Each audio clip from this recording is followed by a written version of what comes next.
নমস্কার বন্ধুরা, রুমানিক ফুড পিক্সেলে আপনাদের সবাইকে স্বাগত।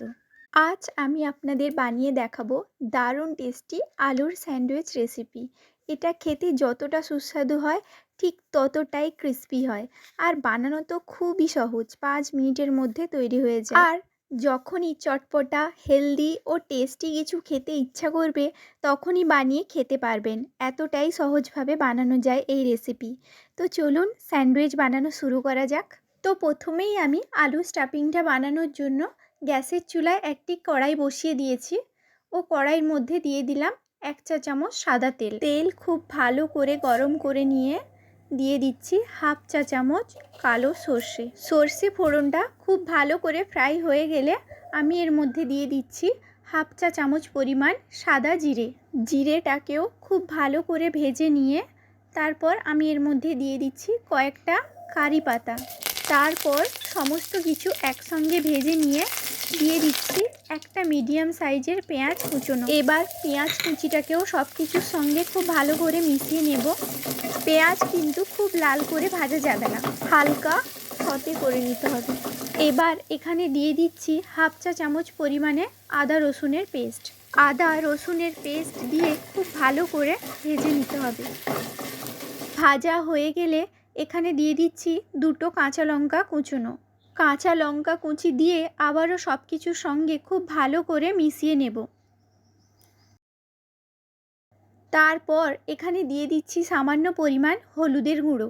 হলুদের গুঁড়োটাও সব কিছুর সঙ্গে খুব ভালো করে মিশিয়ে নিয়ে এর মধ্যে দিয়ে দিচ্ছি 2টো মিডিয়াম সাইজের সেদ্ধ আলু, যেটা আমি আগে থেকে গ্রেটারের সাহায্যে গ্রেট করে রেখেছিলাম। আপনারা চাইলে এটা ম্যাশ করেও দিতে পারেন। দিয়ে আলু সমস্ত কিছু মশলার সঙ্গে খুব ভালো করে মিশিয়ে নেব। খুব ভালো করে মেশানো হয়ে গেলে আমি এর মধ্যে দিয়ে দিচ্ছি 1/2 চা চামচ লাল লঙ্কার গুঁড়ো, আর দিয়ে দিচ্ছি 1/2 চা চামচ ধনে গুঁড়ো, আর দিচ্ছি 1 চামচ পরিমাণ ম্যাগি মশলা। দিয়ে এর মধ্যে দিয়ে দিচ্ছি স্বাদ মতো লবণ। তারপর সমস্ত গুঁড়ো মশলা আলু স্টাফিংয়ের মধ্যে দিয়ে খুব ভালো করে ভেজে নেব।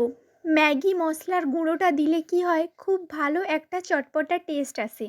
এবার আমি এর মধ্যে দিয়ে দিচ্ছি অর্ধেক পাতিলেবুর রস। আপনারা এখানে লেবুর রসের পরিবর্তে আমচুর পাউডারও ব্যবহার করতে পারেন, তাতেও খুব ভালো টেস্ট আসবে। দিয়ে সমস্ত কিছু খুব ভালো করে মেশানো হয়ে গেলে আমাদের টেস্টি চটপটা আলু স্টাফিং তৈরি হয়ে যাবে। আর গ্যাসের ফ্লেমটা লোতে রেখে সমস্ত কিছু খুব ভালো করে মেশাতে হবে। তো আমাদের এখানে আলু স্টাফিং পুরোপুরিভাবে রেডি হয়ে গেছে। এবার আমি একটি পাত্রের মধ্যে তুলে রাখছি। তো এখানে আমি 4 পিস ব্রেড নিলাম। তো এখানে আমি ব্রাউন ব্রেড ব্যবহার করেছি, কারণ ব্রাউন ব্রেড স্বাস্থ্যের জন্য খুবই হেলদি হয়। এখানে হোয়াইট ব্রেডও ব্যবহার করা যেতে পারে। তো এখানে আমি 4টে ব্রেডের ওপর টমেটো কেচাপ খুব ভালো করে লাগিয়ে নেব।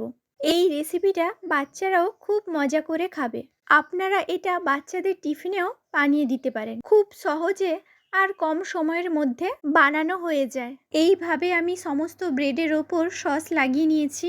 এবার এখানে আগে থেকে বানিয়ে রাখা আলু স্টাফিংটা দিয়ে দিচ্ছি। এখানে আমি পরিমাণ মতো আলু স্টাফিং দিয়ে দিলাম।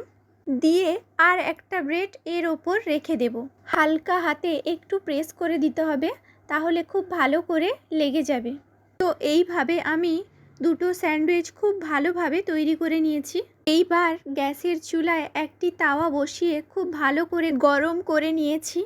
দিয়ে দিচ্ছি 1 চামচ ঘি। আপনারা এখানে বাটার দিয়েও বানাতে পারেন। ঘি খুব ভালো করে গলে গেলে স্যান্ডউইচগুলো দিয়ে দিচ্ছি। স্যান্ডউইচগুলো দেওয়ার পর খুব চেপে চেপে একটু ভেজে নিতে হবে, যাতে করে স্যান্ডউইচগুলো খুব ক্রিস্পি হয়। এক সাইড খুব ভালো করে হয়ে গেলে অপর সাইডটা খুব সাবধানে উল্টে দিতে হবে। এইভাবে 2 সাইড উল্টে পাল্টে খুব ভালো করে সেঁকে নিতে হবে। তাহলেই দেখবেন দারুণ ক্রিস্পি আর চটপটা আলুর স্যান্ডউইচ তৈরি হয়ে গেছে। দেখুন কত সুন্দর একটা লালচে কালার চলে এসছে। এবার আলুর স্যান্ডউইচ পুরোপুরিভাবে রেডি হয়ে গেছে। এবার আমি একটি প্লেটের মধ্যে তুলে নিচ্ছি। দেখুন স্যান্ডউইচগুলো কতটা ক্রিস্পি হয়েছে, আওয়াজ শুনে নিশ্চয়ই বুঝতে পারছেন। এবার এই স্যান্ডউইচগুলো আমি আপনাদের কেটে দেখাচ্ছি।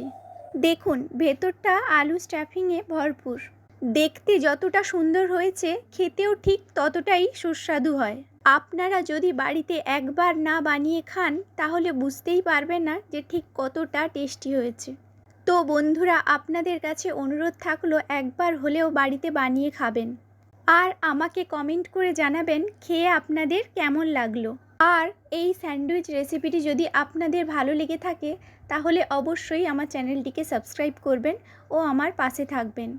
ও একটি লাইক দিয়ে আমাকে উৎসাহিত করবেন পরবর্তী ভিডিও বানানোর জন্য। তো আজ আসছি, সবাই ভালো থাকবেন, সুস্থ থাকবেন, ধন্যবাদ।